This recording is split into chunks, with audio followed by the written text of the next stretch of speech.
मैं ये इंटरव्यू इसलिए ले रहा हूँ कि ऐसे व्यक्ति हैं जिन्होंने मौज मस्ती के साथ और चिल रहकर रिलैक्स रहकर तैयारी की। 10th के बाद में मैं थोड़ा शैतान प्रवृत्ति का भी था। अच्छा। तो मेरे को पापा भी यही चाहते थे कि ये थोड़ा बाहर जाएगा तो सुधर जाएगा। ओके। तो मेरे एक दोस्त के साथ मुझे भेज दिया गया। सुधारने के लिए इंजीनियरिंग हाँ, कराई थी। सुधारने के लिए इंजीनियरिंग करवाई थी। आपकी खुद की इच्छा भी थी या सिर्फ फादर का, पिताजी का प्रेशर था? तो आप सभी का स्वागत है क्वालिटी एजुकेशन के अपने इस प्लेटफॉर्म पर।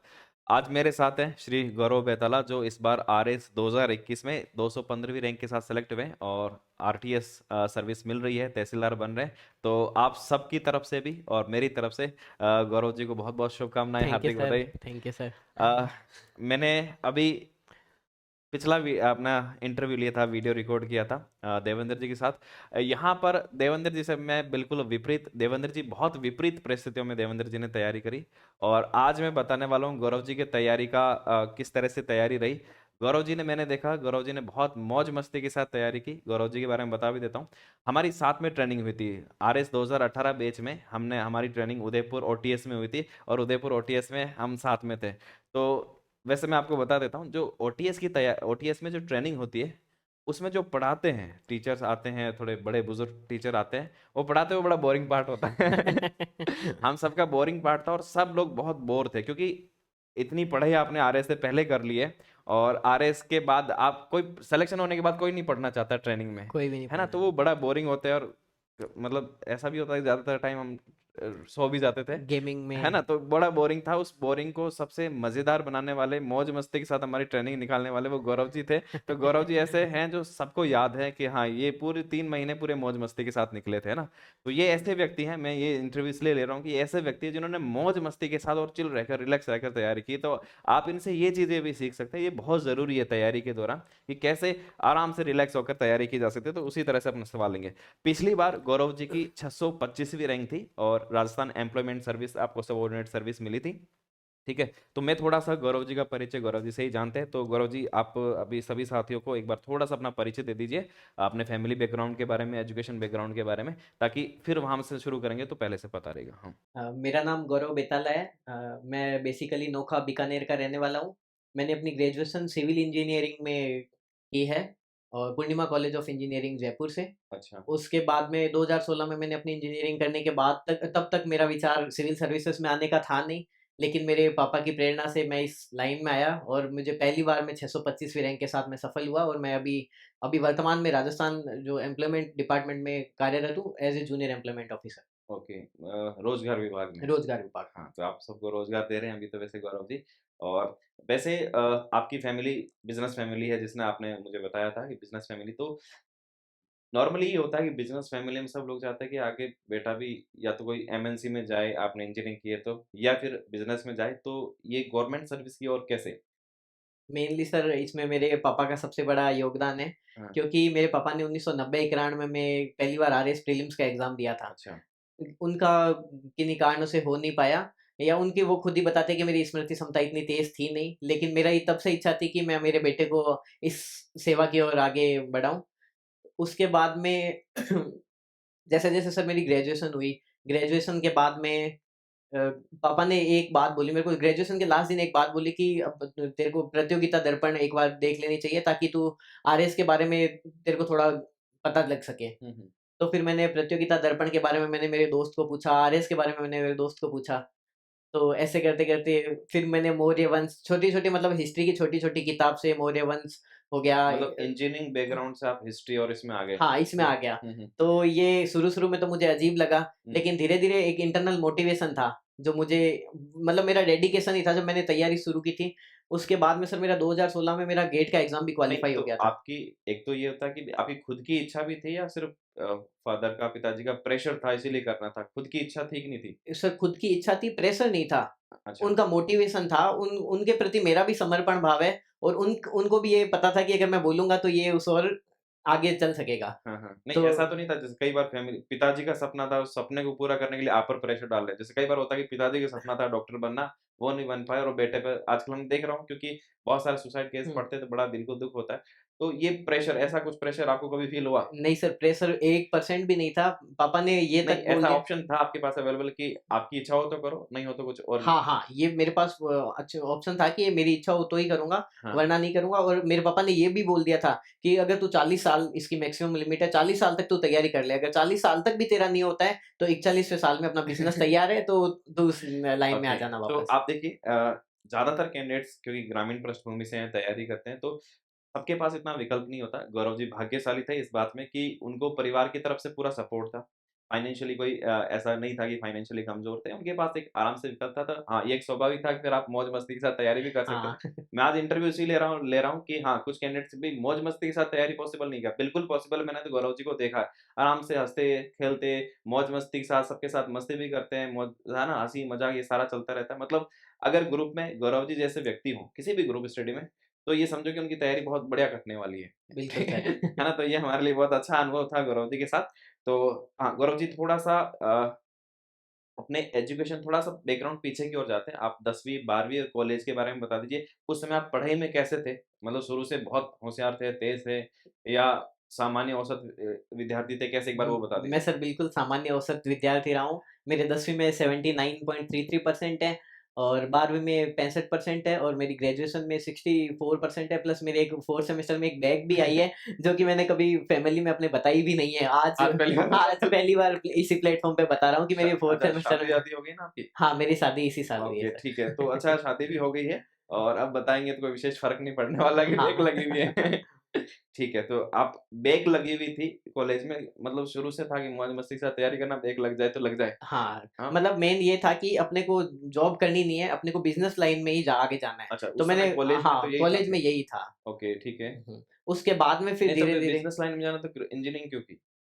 सर उस टाइम एक्चुअली पता नहीं था, 10th के बाद में मैं थोड़ा शैतान प्रवृत्ति का भी था, तो अच्छा, मेरे को पापा भी यही चाहते थे कि ये थोड़ा बाहर जाएगा तो सुधर जाएगा। तो ओके, मेरे एक दोस्त के साथ मुझे भेज दिया गया। सुधारने के लिए इंजीनियरिंग हाँ, कराई थी। सुधारने के लिए इंजीनियरिंग करवाई थी। ओके, ये तो आप इंजीनियरिंग के बाद सुधरे या नहीं सुधरे? नहीं सर, मेरा 10th के बाद में मेरे में काफ़ी आमूल-चूल परिवर्तन आया। मेरा जो स्वभाव, मैच्योरिटी हाँ, मैच्योरिटी आई। मैं जो पहले 10th तक मुझे गुस्सा बहुत आता था, अच्छा, उसके बाद में मेरा अचानक से बिल्कुल आज मतलब मुझे गुस्सा आता भी नहीं है बिल्कुल हुँ, भी। तो वो यही कारण है, शायद पापा की सोच सही थी कि इसको बाहर भेज के सुधारा जा हुँ। सकता है। ठीक है। तो ये मेरे ख़्याल से पापा की प्लानिंग थी कि पहले इंजीनियरिंग कॉलेज भेज के इनको सुधारा जाए, फिर आरएस की ओर मोड़ा जाए। आपको तो बताया नहीं उस समय कि हाँ, आरएस करना है शुरू में, है ना? हाँ। फिर ग्रेजुएशन होते ही आप आरएस की तैयारी पर लगे? हाँ, ग्रेजुएशन होते ही मैं आरएस की तैयारी में लग गया। लेकिन उससे पहले सर, जब मैं जैसे हम छोटे थे, साथ में पापा के साथ खाना खाते थे, तो पापा को मैं यही पूछता था कि मैं बड़ा होके क्या बनूँगा? हुँ, तो पापा हमेशा एक ही जवाब देते थे कि तू बड़ा होके आरएएस बनेगा। हाँ, तो नहीं तब तक मुझे आईएएस का नहीं बोला नहीं, उन्होंने? आईएएस का नहीं बोला, वो यही बोलते थे कि आरएएस बनेगा, तब मुझे मतलब भी नहीं पता था कि आरएएस क्या होता अच्छा, है। हाँ, हाँ। लेकिन ग्रेजुएशन के बाद में फिर मुझे मेरे पापा ने बोला कि प्रतियोगिता दर्पण वगैरह, जो मैंने हाँ, पहले आपको बिल्कुल बात प बताई मैं भी थी। जब शुरू की हाँ, तैयारी का तो सबसे बढ़िया जो मैगज़ीन मिलती थी, मैंने भी प्रतियोगिता दर्पण पढ़ के मतलब मैं इनके बारे में जाना क्योंकि हमें तो कोई गाइडेंस देने वाले भी नहीं थे। तो प्रतियोगिता दर्पण सबसे पहले क्योंकि बाकी मैगज़ीन तो अभी आई हैं, हाँ, पहले प्रतियोगिता दर्पण ही चलती प्रतियोगिता थी। दर्पण ही चलती हाँ, थी। हाँ। हाँ। ठीक है, तो उसके बाद फिर तैयारी कब शुरू की आपने ग्रेजुएशन के जस्ट बाद या ग्रेजुएशन के साथ शुरू हो गई थी? नहीं सर, ग्रेजुएशन के भी 6 महीने बाद मैंने शुरू की थी। 2016 मतलब मई तक मेरी ग्रेजुएशन हो गई थी। हुँ, उसके बाद में जैसे पापा ने मुझे बोला, तब तक मेरा गेट क्वालीफाई हो गया था। ओके। गेट क्वालीफाई होके मैं एनआईटी नागपुर मैंने जॉइन कर लिया था, मास्टर्स इन अर्बन प्लानिंग में। लेकिन मैं जैसे ही वहाँ पे गया, हुँ, तो मुझे पहले मतलब दू 1 दिन रुका मैं, दूसरे दिन ही मुझे चल गया कि मुझे यहाँ से छोड़ के मैं तो अपने आरएस की तैयारी करने ही जाऊँगा, हुँ, क्योंकि हुँ, मेरे हुँ। पापा का सपना है। तो ओके, मैंने जैसे-तैसे 1 सेमेस्टर कंप्लीट किया और कंप्लीट करने के बाद फिर मैं आरएस की तैयारी करने के लिए आया, ओके। जो तो मतलब मुझे लगता है कि शुरुआती मोटिवेशन आपको आरएस में सिलेक्शन से ज़्यादा आपके पिताजी के सपने को पूरा करना वो ज़्यादा बड़ा मोटिवेशन था, हाँ, कि पापा ने बोला है तो वो करना है। वो सर प्राइमरी मोटिवेशन वही था कि सपने को पूरा करना है। इसके साथ में सर ये जो एक चैलेंजिंग जॉब भी है, अलग-अलग तरह से लोगों से मिलना होता है, समाज हाँ। सेवा का भी बड़ा अवसर मिलता है इसमें, हाँ, ये मतलब भी सोशल बड़े कारण। प्रेस्टीज तो मान सोशल सकते हैं। प्रेस्टीज। सोशल प्रेस्टीज आरएस आप सभी समझते हैं कि सरकारी नौकरी, सरकारी नौकरी में भी जो राज्य की सबसे बड़ी सेवा तो सोशल प्रेस्टीज आरएस का टैग लगना जैसे आप भले ही हम अलाइड सर्विस में सबऑर्डिनेट सर्विस में मैंने महसूस किया कि हाँ, आरएस का टैग लगा हुआ है, वो भी अपने आप में सोशल प्रेस्टीज का एक बहुत बड़ा ऐसा रहता है, तो बिल्कुल सर, सभी लोग उस सोशल प्रेस्टीज के लिए जाते ही हैं। तो सोशल प्रेस्टीज और आपके पिताजी का मोटिवेशन का रीज़न भी तो यही था, पिताजी भी इसीलिए तो चाहते हैं ये सोशल प्रेस्टीज भी हो, बिज़नेस प्रेस्टीज तो हो। अपने हाँ, पास उनको है ये ही इच्छा है। थी कि लाल बत्ती हुँ, वाली हुँ। गाड़ी मिले, ऐसा हाँ, करके। अच्छा। तो मुझे एक तो आप ये समझाइए जो भी सारे कैंडिडेट दिख रहे हैं, मतलब ये मौज-मस्ती के साथ तैयारी कैसे कर लेते हो आप? मौज-मस्ती के साथ तैयारी करने में सबसे मतलब पहले तो आपका ग्रुप ऐसा होना चाहिए, ग्रुप में आपका एक और ऐसा दोस्त होना चाहिए जो आपकी मौज-मस्ती को झेल सके। अच्छा। तो मेरा मेन जो सक्सेस का सबसे बड़ा कारण ही यही है कि मैंने ग्रुप स्टडी की है हुँ, और इसके अलावा जैसे मैं कभी बोर होता था तो सर यूट्यूब पे कॉमेडी वीडियो भी देख लेता था। अच्छा। तो हाँ, ये तैयारी इसलिए के आप दौरान कॉमेडी कर भी लेते हो मैंने देखा। कॉमेडी हो जाती है सर। हो जाती है, करते में हो हाँ, जाती है। अपने आप अंदर से हो जाती है। ओके, ठीक है। अच्छा मैं ये जानना चाहूँगा आप अभी कैमरे के सामने हैं तो बता सकते हैं बिल्कुल कि आपकी इस तैयारी में जैसे आप बता रहे ग्रुप स्टडी करते थे आप हमेशा, ये बहुत इंपॉर्टेंट पॉइंट भी अगर आपके साथ ऐसे ही दोस्तों का ग्रुप है जो आपको हमेशा मोटिवेट करते हैं, हमेशा खुश रखते हैं, मस्त रहते हैं और अच्छे से तैयारी करें, ऐसे लोगों का ग्रुप तो हमेशा सब एक विन-विन सिचुएशन सब एक-दूसरे को आगे बढ़ाते हैं। जी। तो आप बता सकते हैं सभी को भी आपकी सफलता में योगदान किस-किस का रहा है? सर सफलता में सबसे बड़ा तो मेरा ग्रुप स्टडी का रहा है। इसके अलावा मैं जैसे मेरे साथ में जो मैं पढ़ता था वो मेरे साथ के स्टूडेंट्स थे या जो भी मेरे फ्रेंड्स थे, मैं उनको पढ़ा देता था। हुँ, पढ़ाने के साथ-साथ मुझे याद भी हो जाता था, उनको भी मेरी बातें अच्छे से समझ में आ जाती थी। हुँ, और इसके अलावा सर फिज़िकल फ़िटनेस भी बहुत ज़रूरी है। मैं सुबह ज़रूर एक एक गेम या रनिंग, वॉकिंग जो भी मेरे से हो सकता था मैं ज़रूर करता था। हुँ, हुँ, क्योंकि क्या है कि तैयारी के दौरान हमारी जो हेल्थ है, हुँ, हुँ, काफ़ी हेल्थ इश्यूज़ आ जाते हैं, बाल झड़ने लग जाते हैं, हार्मोनिक इम्बैलेंस होने लग जाते हैं, हुँ, पतले से होने लग जाते हैं, जैसा सर आपने भी कभी फ़ील किया होगा और बिल्कुल। शायद हर जो विद्यार्थी है वो फ़ील करता है। तो हुँ, इसके लिए सर ये है कि सुबह-सुबह हमको ज़रूर कुछ ना कुछ ऐसी एक्टिविटी करनी चाहिए ताकि हम फ़िज़िकल रूप से फिट रह हुँ, सकें। हुँ। किसी का नाम लेना चाहे तो भी ले सकते हैं, फैमिली मेंबर्स और अपने दोस्त जो भी आपकी तैयारी के दौरान साथ रहे। तो सर तैयारी के दौरान मेरे साथ काफ़ी फ्रेंड्स हैं जो वर्तमान में भी आरएस 2018 में भी सेलेक्ट हुए थे। पीयूष जैन है जिसकी पिछली बार 137 रैंक आई थी। हुँ, हुँ, सृष्टि जैन है वो अभी वर्तमान में एसडीएम है भरतपुर है, जिनकी 34 रैंक आई थी। बिल्कुल। किशन लाल छाजेड़ वर्तमान में सीडीपीओ के पद पर कार्यरत है। हुँ, हुँ, हुँ, क्षितिज सेठी है जो वर्तमान में कोऑपरेटिव इंस्पेक्टर है। और बिल्कुल। ये काफ़ी मतलब मेरा हाँ, अच्छा ग्रुप था। हम जिन भी ने भी साथ में तैयारी की थी वो सबका सब सिलेक्शन सेलेक्ट हुए थे। हाँ, तो मेरा सबसे बिल्कुल लास्ट में हुआ था। लेकिन मतलब सबसे लास्ट रैंक से हुआ था लेकिन हम हाँ, लोग मुझे शामिल बिल्कुल हो गए उसके थे। बारे में मैं जानना चाहूँगा। गौरव जी की भी पिछली बार जो रैंक थी गौरव जी पिछली बार जो सेलेक्ट हुए आपकी पिछली बार 625वीं रैंक जी थी सर, और ईडब्ल्यूएस से सबसे लास्ट रैंक पे थी। तो जनरल श से सर। हाँ, जनरल से 2018 आप में। सबसे लास्ट रैंक पे थे और उसमें आपको आइडिया भी नहीं था कि आपका हो जाएगा या नहीं हो जाएगा। तो वो थोड़ा-सा उसके बारे में बताइए, आपको पता भी नहीं था कि आपका होगा? सर उसमें सबसे पहले अपने पास एक लिस्ट आई थी जो हाँ। 604 रैंक तक की लिस्ट आई थी। हुँ, हुँ, जिन-जिन का भी मेडिकल कॉल हुआ है तो हम लोग वैसे ही समझते हैं कि उन उन लोगों का सिलेक्शन हो गया है। हुँ, तो सबसे जो पहली लिस्ट आई थी उसमें 604 रैंक तक की आई थी। हुँ, हुँ, उसके बाद में 2-3 महीने बाद में एक और लिस्ट आती है 611, 614 रैंक वाली आती है। हुँ, तो 614 रैंक तक वाली आती है उसमें भी 2 ढाई महीने। तो हुँ, मैंने तो एकदम होप ही खो दी थी कि अपने की जॉब लगेगी नहीं। हुँ, हुँ, लेकिन अचानक से फिर जैसे जॉइनिंग अपनी सबकी अपनी भी आपकी हमारी साथ में 27 दिसंबर 2021 की थी। तो उससे जस्ट 10 दिन पहले 17 दिसंबर को मेरे पास मेरा दोस्त आता है, मैं पढ़ रहा होता हूँ मोबाइल बंद करके, हुँ, मेरा दोस्त आता है ऊपर वाले रूम से कि तेरा मेडिकल कॉल में नंबर आ गया है। तो मैं सरप्राइज़ हुआ, फिर मैंने जैसे ही मेरा फ़ोन चालू किया, मेरा फ़ोन स्विच ऑफ था, मैंने फ़ोन चालू किया, फ़ोन चालू करने के बाद पहला फ़ोन ही मेरे पास डीओपीटी से आया था हुँ। कि सर आपका मेडिकल कॉल अरेंज हुआ है, आपको 20 तारीख को मेडिकल के लिए एसएमएस। आप अगले एग्ज़ाम की तैयारी कर रहे थे उस समय?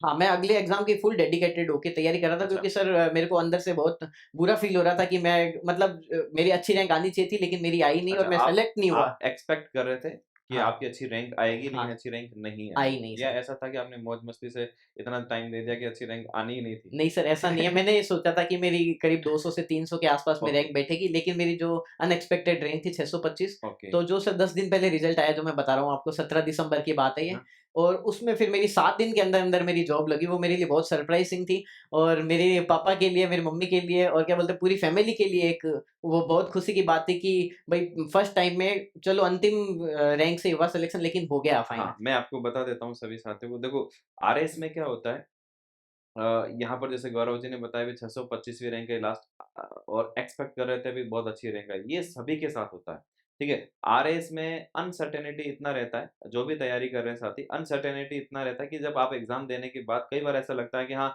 इस बार एग्ज़ाम इतना अच्छा गया कि 200, 250, 300 या अंडर 100 रैंक आएगी, लेकिन कई बार होता है कि मेंस भी क्लियर नहीं हो पाता मेंस भी नहीं है हुआ। ना? इतनी अनसर्टेनिटी होती है। तो आप जो भी तैयारी और कई बार ऐसा होता है जिनकी रैंक जिनको लगता नहीं कि हमारा हो जाएगा, उनका अच्छी रैंक से भी हो जाता है। तो ये इस एग्ज़ाम का नेचर है। कई बार कई ऐसे साथी हैं जिनको सोचते हैं कि हमारी रैंक बहुत अच्छी आनी थी, नहीं होती है, मेंस भी क्लियर नहीं होता है या बहुत पीछे रैंक आती है, फाइनल सिलेक्शन नहीं हो पाता, तो बहुत निराश हो जाते हैं। तो देखो अगर आप आरएस एग्ज़ाम के लिए जा रहे हो ना, तो ये मान के चलना पड़ेगा यार इस एग्ज़ाम का नेचर है, इस एग्ज़ाम में अनसर्टेनिटी हमेशा रहती है ना? आप इसलिए एक्सपेक्ट कर रहे थे क्योंकि आपने इतनी मेहनत की होगी, है ना? पढ़ाई तो की होगी, पढ़ाई की आपका थी सर, पढ़ने नो का डाउट तरीका भी पढ़ाई, हाँ, मौज-मस्ती के साथ आपने पढ़ाई भी की होगी, पर रैंक नहीं आई, नहीं आई। है ना? और उस समय मेरे ख्याल से वो 3-4 महीने आपके लिए थोड़ा निराशा वाला भी रहा होगा बहुत। जी सर, उस टाइम मेरा एकदम निराशा वाला तो टाइम गया। मौज-मस्ती छूट गई थी या उस समय भी चल रही थी? नहीं, मौज-मस्ती तो सर तैयारी के दौरान चलती रहती है, जैसे सुबह-शाम हम हाँ, जब भी हाँ। दोस्तों से मिलते हैं, तो कुछ हम हट के कुछ करना चाहते हैं, हँसी-मज़ाक कर लेते हैं, ताकि हमारा पूरा जो दिनचर्या है, वो वापस एक संयोजित रूप से वापस हो संचालित हो सके। और इसी के साथ-साथ मैंने वो ग्रुप स्टडी जैसे बताई थी, हुँ, हुँ। मैं पढ़ा भी देता था, तो ये सब कारण रहे उस टाइम अपने आप को खुद को मोटिवेट करने के लिए। बिल्कुल। और इसके अलावा मेरे मतलब फ़ादर हैं, उन्होंने भी बराबर मुझे बोला कि कोई बात नहीं, इस बार फिर भी पहली बार में इंटरव्यू कॉल हुआ है, 625 रैंक आई है। हुँ, हुँ। हालाँकि अभी तक उस टाइम तक सिलेक्शन हुआ नहीं था, लेकिन फिर भी उन्होंने मेरे को हुँ, प्रेरित हुँ। किए रखा कि वापस तैयारी करो, तो ये सबसे बड़ा कारण है। मतलब मैं मानता हूँ अगर फैमिली सपोर्ट जैसे आपके फैमिली सपोर्ट हमेशा जी अच्छा सर। रहा, अगर फैमिली गार्डियन और फैमिली अगर लगातार सकारात्मक तरीके से उनको मोटिवेट करे तो ये एक बहुत बड़ा सपोर्ट होता है एक तरह से हाँ सर, वास्तव मैं में। यही सभी स्टूडेंट्स और सभी पेरेंट्स अगर कोई मुझे देख रहा है, तो हाँ, मैं उन्हीं को भी यही बोलना चाहूँगा कि हाँ, अपने बच्चे को हमेशा सपोर्ट करें, क्योंकि ये एग्ज़ाम ही सब कुछ नहीं है। हाँ, हाँ। मतलब इसमें नहीं होता है, तो अपने पास ऑप्शन बी हमेशा हर जो विद्यार्थी है उसके हमेशा दिमाग में हो सकता है वो ऑप्शन छोटा हो, हुँ। लेकिन कोई ना कोई ऑप्शन ज़रूर उसके दिमाग में रहता है, तो हम उसकी ओर भी जा सकते हैं। हाँ, बिल्कुल ये एग्ज़ाम ऐसा नहीं है कि देखो कई कैंडिडेट ऐसे होते हैं कि देखो सरकारी नौकरी नहीं है तो इसके अलावा कुछ भी नहीं, ज़िंदगी खत्म है। ये चीज़ गलत है। सरकारी नौकरी अगर हम तैयारी कर रहे हैं, तो ये मान के चलिए कि 1% से लेकर 5% लोगों को पोस्ट मिलने वाली 95% को नहीं मिलेगी। ये सरकारी इतना कॉम्पिटिशन हो गया हम जानते हैं, ठीक है ना? तो ऐसा कभी नहीं मान कर चलना चाहिए कि सरकारी नौकरी नहीं तो जीवन का कोई मतलब ही नहीं है। मतलब ही नहीं, जीवन में बिल्कुल। बहुत कुछ आप में काबिलियत है, काबिलियत में कोई कमी नहीं है। आप कोई 1 नंबर से 5 नंबर से 10 नंबर रह गया तो आप में काबिलियत की कमी नहीं है। आप जीवन में उससे भी बहुत बड़ी चीज़ें कर सकते हैं। ठीक है, हम एग्ज़ाम की तैयारी करें, पूरे पॉज़िटिव एटीट्यूड के साथ आगे बढ़ेंगे। लेकिन हाँ, दिमाग पे कभी भी इतना स्ट्रेस हावी करके नहीं चलना चाहिए कि ये और मतलब खुशमिजाजी के साथ अपनी तैयारी करो और अपनी तरफ से परफेक्ट दो, मेहनत में कोई कमी मत रखो। हाँ, ये सेट कर लो कि मुझे ये इतने अटेम्प्ट देने और अपनी तरफ से पूरा परफेक्ट देना है। हो जाता है, बहुत अच्छी बात है, नहीं होता है तो भी इसको इतना स्ट्रेस नहीं लेना चाहिए, आप में काबिलियत की कोई कमी नहीं है। हम सब बहुत काबिल हैं और बहुत कुछ कर सकते हैं लाइफ में। हाँ, ऐसा मेनली मेरा सर मानना है। हाँ, नहीं ऐसा mainly let's sir internal what motivation और डेडिकेशन, हाँ, वो जितना अपना पावरफुल होगा उतने ही अपने को जब फर्स्ट डे से जब अपने तैयारी करते हैं, हुँ, तो अपने को ऐसा लगना चाहिए कि मैं पास होऊँगा इसमें। बिल्कुल। फेलियर का अपने 1% भी दिमाग में नहीं आना हाँ, चाहिए। सोचना नहीं है। सोचना नहीं है उसके हाँ, बारे में। भई बिल्कुल हाँ, सर। आपने 2, 3, 4 जितने भी अटेम्प्ट सोच रखे हैं कि हाँ, मुझे इतने अटेम्प्ट देने हैं, पर आप फर्स्ट अटेम्प्ट में देने का प्रयास करो, भई मैं अपने तरफ से हाँ। 100% एफर्ट दूँगा। हाँ, यही कारण है सर कि मेरा पहले अटेम्प्ट में 625 रैंक के हाँ, साथ ये बड़ी लास्ट रैंक बात से है। ही हुआ चाहे, लेकिन सिलेक्शन हुआ। ये अपने आप में हुँ। भले ही लास्ट रैंक से हो रहा है, पर ये अपने आप में बड़ी बात होती है कि आरएस जैसे जिसमें इतना कॉम्पिटिशन होता है, सारे टॉप क्लास के कैंडिडेट्स वहाँ पर आते हैं, उस बीच में पहली बार में सिलेक्शन लेना, ये भी अपने आप में बहुत बड़ी बात होती है। क्योंकि देखो मैंने तो 3 अटेम्प्ट दिए और उसके बाद मेरा तीसरा अटेम्प्ट में हुआ। मुझे भी ठीक है सेकंड अटेम्प्ट में रैंक मिली लेकिन पोस्ट नहीं मिल रही पोस्ट थी, नहीं मिली। है ना? तो अपने आप में ये भी बहुत बड़ी बात है, मुझे पता है उसके लिए कितनी मेहनत लगती है। तो ये अपने आप में बहुत बड़ी अचीवमेंट है। ठीक है? थोड़ा-सा हम कैंडिडेट्स के जो सवाल रहते हैं नॉर्मल उस पर चलते हैं, ठीक है? जैसे थोड़ा-सा पहले बात कर लेते हैं प्री, मेंस और इंटरव्यू की तैयारी। तो प्री की तैयारी की इस बार जो आपने तैयारी करी है, पिछली बार तैयारी करी, ठीक है? मैं इस बार 2021 की बात कर रहा हूँ कि इस बार आपने थोड़ा अप्रोच में क्या चेंजेस किया? प्री की तैयारी इस बार कैसे रही? फिर मेंस की तैयारी में क्या चेंजेस किया और इंटरव्यू की तैयारी कैसे रही? उस पे बात करते हैं। तो प्री की सबसे पहले बताइए, प्री में क्या रणनीति रहती थी आपकी? सर प्रीलिम्स में सबसे पहले तो मेरे दिमाग में तब तक ये था कि मेरे पास अभी जॉब नहीं है।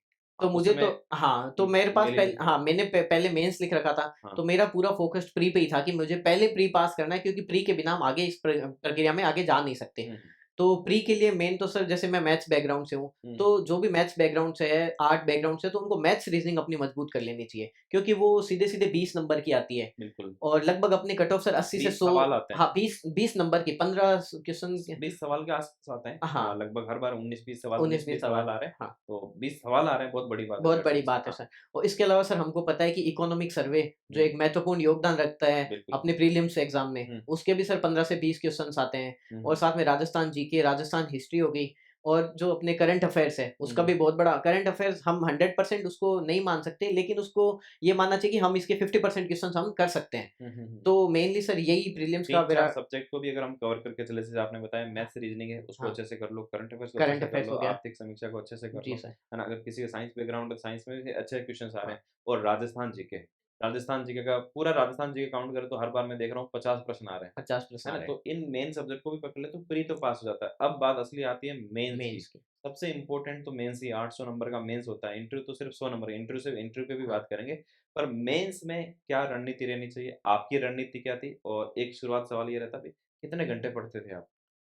सर 8 से 9 घंटे लगभग एक डेली? दिन में हाँ, 1 दिन अच्छा, में पढ़ाई कभी हो ऐसा जाती थी। था कि आपने सोचा है कि मुझे डेली 8 से 9 घंटे पढ़ने हैं और 2-3 दिन वेस्ट हो गए ऐसे?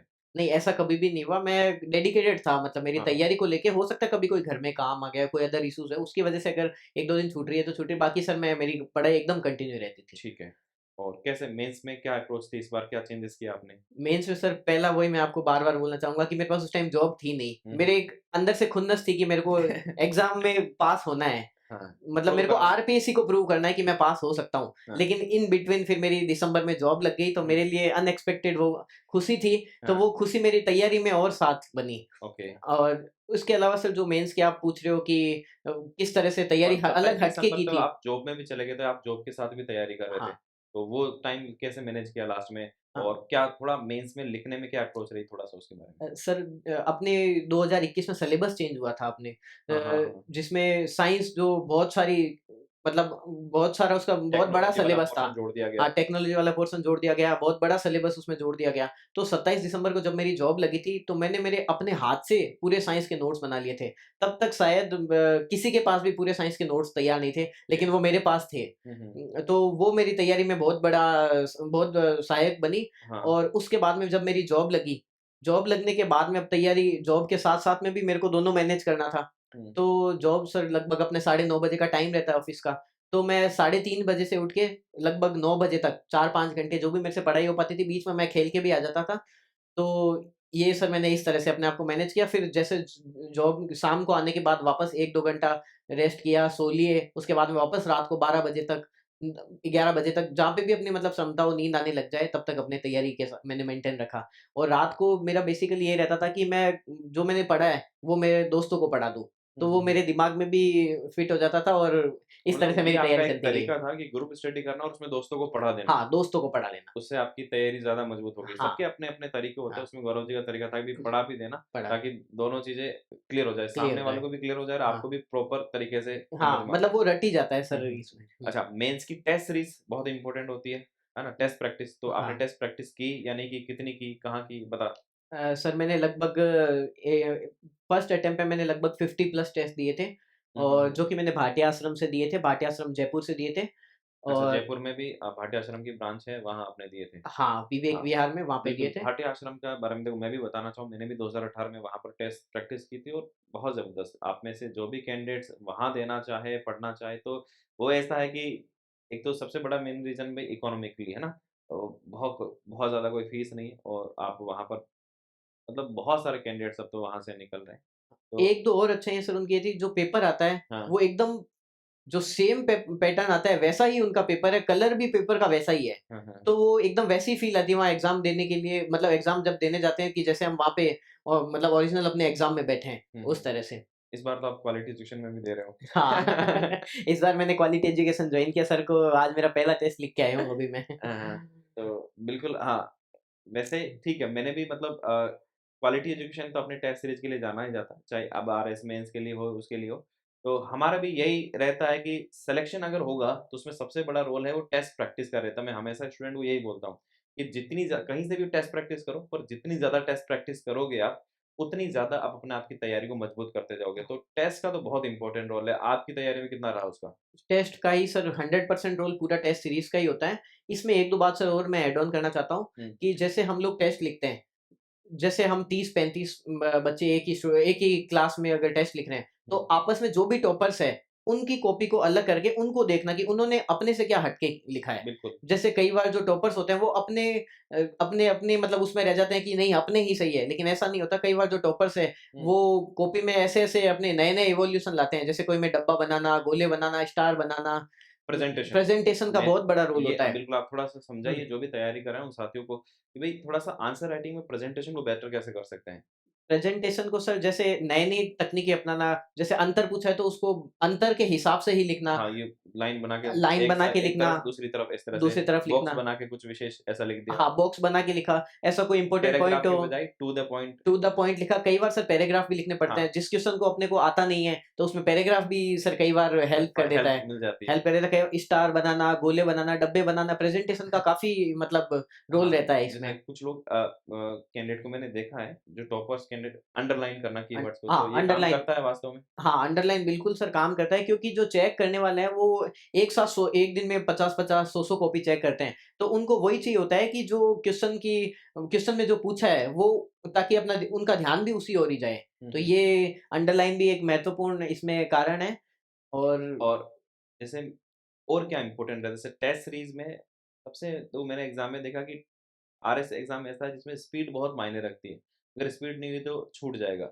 और आपको कितनी हेल्प मिली कि आपकी पहले से स्पीड मतलब ये तेज़ थी या इस टेस्ट देने के बाद बढ़ी कैसा? क्योंकि मेरे साथ तो ऐसा हुआ था कि मुझे लगभग 10 टेस्ट तक तो मैं स्पीड ही काम उस पे कर रहा था। स्पीड में मेरे हर बार सवाल छूट जाते थे। तो स्पीड वाला कितना आपका मतलब शुरू से ठीक था या टेस्ट के बाद फ़र्क पड़ा नहीं, कैसे? नहीं सर, आपका तो क्या बोलते हैं 10 टेस्ट, मेरा तो 15-20 टेस्ट तक ही मेरी खाली रहती थी कॉपी। हाँ, हाँ। लेकिन धीरे-धीरे फिर मैंने भाटी आश्रम जॉइन किया, वहाँ पे एक्चुअली सर आपस में इवैल्यूएशन करना कॉपी का बहुत बड़ा उसमें रोल रखता है। हुँ, हुँ। क्योंकि अब जो आपने जिस विद्यार्थी की कॉपी चेक कर रहे हैं, उसी ने वो सेम टेस्ट लिखा है और अपने भी वही टेस्ट की कॉपी चेक कर रहे हैं। तो अपने को इवैल्यूएशन अच्छे तरीके से होता है। हुँ, हुँ, हुँ। और फिर अपने को पता है कि इसने 3 घंटे में पूरी कॉपी भरी है और अपने 40% या 50%, 60% ही भर पाए हैं। हुँ, हुँ। तो उनसे कंपैरिज़न करना आपस में, फिर जो आपकी ग्रुप टीम है, ग्रुप स्टडी में जो भी आपके सहयोगी हैं, हुँ। उनकी भी कॉपी देखना। तो ये सर आपस में एक-दूसरे का इवैल्यूएशन करके और प्लस एक-दूसरे के बीच में कॉम्पिटिशन की भावना रखना। तो इससे अपने आप अपनी सर कॉपी जो धीरे-धीरे टेस्ट के बाद में पूरी मतलब भर सकते हैं उसको। ठीक है। आपने नोट्स भी बनाए थे क्या? हाँ, नोट्स सर मैंने ऑथेंटिक सोर्स से बनाए थे। हुँ, हुँ। और कुछ ऐसे भी सब्जेक्ट्स हैं अपने आरएस में जो ऑथेंटिक सोर्स में मिलते नहीं हैं। हुँ, हुँ, तो हुँ। उनको सर कोई भी 2 कोचिंग के सोर्स लेके, एक कोचिंग का मत पढ़ो, उसको कोई भी 2 कोचिंग के सोर्स लेके और खुद के नोट्स बना के, हुँ, हुँ। जो भी आपको अच्छा लगे, कंफर्टेबल लगे, उस शॉर्ट हिसाब नोट्स से। कितने हेल्पफुल रहते हैं? शॉर्ट नोट्स सर मैंने तो शॉर्ट नोट्स बनाए ज़्यादा नहीं थे। ओके। हाँ, मैंने तो जो सर मतलब जो नोट्स बनाए थे उसी आपको को। कमी महसूस हुई, लगा कि बनाना चाहिए? सर मेरे को ऐसा लगा नहीं, क्योंकि सर मैं पढ़ा देता था, तो वो मेरे क्या ओके। वो पढ़ाने के लिए मुझे लॉन्ग नोट्स की आवश्यकता होती थी। हुँ, हुँ, हुँ। तो शॉर्ट नोट्स उसमें सामने वाले को भी समझ में नहीं आता था। मतलब ओके, हुँ। ठीक है। तो मतलब नोट्स ज़रूरी है, पर शॉर्ट नोट्स हो, नहीं हो, आपकी तैयारी में आपने नहीं बनाए थे। हाँ, नहीं बनाए मुझे ऐसा सर। लगता है कि शॉर्ट नोट्स अगर हो, तो ये लास्ट टाइम पर बहुत हेल्पफुल रह सकते हैं। तो अगर टाइम मिले तो ज़रूर बनाना चाहिए। हाँ, सर मेरे एक दोस्त के जिसकी अच्छी रैंक आई थी, उसने शॉर्ट नोट्स बनाए थे। हाँ, तब हाँ। मुझे भी लगा, लेकिन दूसरे अटेम्प्ट में मेरे पास टाइम शॉर्ट था, उसकी वज़ह से हाँ, मैं अभी बना मैं नहीं यही पाया। यही पूछना चाह रहा हूँ कि जो हुँ। इस बार भी जो मेंस देने जा रहे हैं, इस बार तो टाइम भी बहुत कम मिला। तो नोट्स बनाने का तो टाइम ही नहीं है। अभी कैंडिडेट के साथ ये समस्या आ रही है कि हम पढ़ें या फिर लिखें या नोट्स बनाएँ, क्या करें? तो अभी जो 2 महीने का टाइम मिला है, तो उसमें अगर जिन्होंने नोट्स नहीं बनाए, तो अब क्या कर सकते हैं? जिन्होंने सर नोट्स नहीं बनाए, हुँ, तो उनको तो सर कोई भी मतलब जैसे कोचिंग का रेफ़रेंस लेके या कोई भी हुँ। कोचिंग के नोट्स का रेफ़रेंस लेके आगे तैयारी जारी की जा सकती मतलब है। पढ़ें और टेस्ट दें। हाँ, पढ़े और टेस्ट दे। मेनली क्योंकि जो जो सर सीरियस कैंडिडेट है, वो हाँ। अभी 1 महीने में अपना मतलब मोटा-मोटा एक बार नोट्स को पढ़ चुका है। हुँ, हुँ, हुँ। और उसके बाद में अगर कोई तैयारी अब अगर कंटिन्यू रख रहा है, तो उसको अभी से टेस्ट सीरीज़ शुरू कर देनी चाहिए, ताकि अभी 2 महीने में अपना अच्छे से इम्प्रूवमेंट आ सके कॉपी में। और जब सर कम समय होता है, तो अपने पता है कट ऑफ भी कम जाती है। हुँ, तो हुँ। ऐसा बिल्कुल भी घबराएँ नहीं कि हम हाँ, लोगों से पीछे रह पीछे गए। हैं या लोग हमसे आगे बढ़ रहे हैं, ऐसा कुछ भी नहीं है, क्योंकि सबकी तैयारी एक जैसी होती है। ये बिल्कुल। टाइम जो फर्स्ट अटेम्प्ट दे रहा है, जो फर्स्ट अटेम्प्ट दे रहा है, उसके साथ भी यही होता है, और हुँ। जो सर थर्ड अटेम्प्ट दे रहा है, फोर्थ अटेम्प्ट दे रहा है, उसी के साथ भी यही आता है कि मेरे लिए भी सब हाँ, नया है। और मुझे लगता है कि अभी जो आगे आरएस एग्ज़ाम की आने वाले और जो उसकी तैयारी करेंगे उन कैंडिडेट्स के लिए ऐसा होना चाहिए कि अगर वो नोट्स नोट्स बहुत ज़रूरी होते हैं और वो इसका इंतज़ार नहीं करें कि प्री एग्ज़ाम हो जाएगा, उसके बाद हम मेंस के नोट्स बनाएँगे। अब तो ये बहुत अच्छा सिस्टम है अगर यूपीएससी की तरह हो जाएगी, प्री के बाद 3-4 महीने बाद मेंस का एग्ज़ाम ताकि जल्दी वैकेंसी कंप्लीट हो। हुँ। तो सभी कैंडिडेट्स को ये होना चाहिए वो प्री से पहले मेंस के नोट्स तैयार कर लें। हाँ, अगर समय हो तो सर हाँ, प्री के पहले ज़रूर मेंस के नोट्स तैयार करने चाहिए, क्योंकि इसके बीच में आजकल, पहले तो बहुत ज़्यादा टाइम मिल जाता था प्री प्लस मेंस में, आजकल फिक्स 3 से 4 महीने मिलते हैं, तो इसमें ये आप देखिए 2021 के अटेम्प्ट में भी ऐसा ही हुआ। उसके बाद इस अटेम्प्ट में भी आप देखो ज़्यादा टाइम मिला ज़्यादा नहीं है। टाइम नहीं मिला। तो अगर आरपीएससी ये पैटर्न फ़ॉलो करती है तो ये बहुत अच्छी बात है। और इसके लिए आगे आने वाले जो भी कैंडिडेट्स हैं, वो प्री से पहले अपने नोट्स बना लें, तो फिर प्री और मेंस के बीच में जो टाइम मिलेगा, उसमें आप ज़्यादा-ज़्यादा टेस्ट प्रैक्टिस कर सकते हैं। जी, जी सर। ठीक है। तो अच्छा, एक आप अपनी जब बातचीत हो रही थी, पहली बार जब आपकी रैंक अच्छी नहीं आई, है ना? तो थोड़ा-सा ऐसा भी था कि आप निराश हो गए, हताश हो गए, तो ऐसे बहुत सारे कैंडिडेट होते हैं जो कई बार फेलियर का भी सामना करना पड़ता है, निराश हो जाते हैं, हताश हो जाते हैं, ठीक है? डिमोटिवेट हो जाते हैं और कई बार तो मतलब क्विट ही कर देते हैं, गिव अप ही कर देते हैं, ठीक है? जी। तो वहाँ से उस समय मोटिवेशन कैसे लाए जब कुछ सामने कुछ उस समय कुछ सूझता ही नहीं, कुछ दिख ही नहीं रहा, आपके साथ भी थोड़ा निराशा वाला हुआ था, तो कैसे खुद को कैसे क्या मोटिवेट रखें? सर क्योंकि मेरी 625 रैंक आई थी तो एक निराशा में भी मेरे को आशा दिखती थी उसमें हाँ। कि भई अपने नेक्स्ट टाइम और अच्छी रैंक आएगी। जनरली हम हुँ। यही सोचते हैं कि पीछे जो रैंक आई उसे हम इम्प्रूव ही करेंगे आगे। हुँ, हुँ। तो मेरे मन में एक ये पॉजिटिव फीलिंग थी। इसके अलावा जो फैमिली सपोर्ट है वो बहुत बड़ा मैटर करता है इस तैयारी में कि जब आपकी फैमिली इस तरह से बोल दे कि आप 40 साल तक भी हाँ, क्या हाँ। बोलते हैं तैयारी करते रहो, नहीं भी होगा तो कोई बात नहीं, आगे हम तैयार हैं। हुँ, हुँ। तो ये फैमिली सपोर्ट होता है, साथ में अपना फ्रेंड सर्कल ऐसा होना चाहिए जो अपने को मोटिवेट करता रहे। साथ में जो टेस्ट सीरीज़ है, टेस्ट सीरीज़ सर बिल्कुल अच्छे तरीके से देनी चाहिए ताकि वो अपने को बूस्ट करती रहे मोटिवेशन में, हुँ, हुँ। तैयारी के दौरान। तो यही सर पीछे कारण है कि जो 4-5 महीने मेरे जो निराशा थी, उसको मैं मतलब जल्दी से उसमें ओवरकम कर हाँ, लिया। ओवरकम ठीक है। कर लिया उसमें। थोड़ा-सा मैं इंटरव्यू का एक्सपीरियंस भी जानना चाहूँगा, इस बार का इंटरव्यू एक्सपीरियंस कैसा रहा? पिछला कैसा रहा? क्योंकि कई कैंडिडेट जो नए फ्रेशर कैंडिडेट्स हैं, उनको लगता है कि यार इंटरव्यू बड़ा पहले से डर रहता है। तो एक तो आप खुद बता दीजिए कि इंटरव्यू के रूम में एक माहौल कैसा रहता है? वास्तव में ऐसा जितना बाहर खौफ बना रखा होता है, इंटरव्यू का डर इतना वास्तव में रहता है? आपका एक्सपीरियंस कैसा था? सर जो मैं भी पहले ऐसे ही सोचता था कि अंदर पता नहीं क्या होता होगा। हाँ। लेकिन जब मैं गया तो जब फर्स्ट टाइम मेरा 2018 की भर्ती में मेरा इंटरव्यू था, तो उस टाइम 4 मेंबर आपके सामने आते हैं हुँ। जिसमें एक अपने चेयरपर्सन होता है और 3 अदर मेंबर्स रहते हैं। तो जो मेरा पहला 2018 का इंटरव्यू था बिल्कुल फैक्चुअल चला था। अच्छा। फैक्चुअल में जैसे राजस्थान की नदियों के नाम, हुँ, हुँ, हुँ। मतलब खेजड़ी क्यों फ़ेमस है? हुँ, हुँ।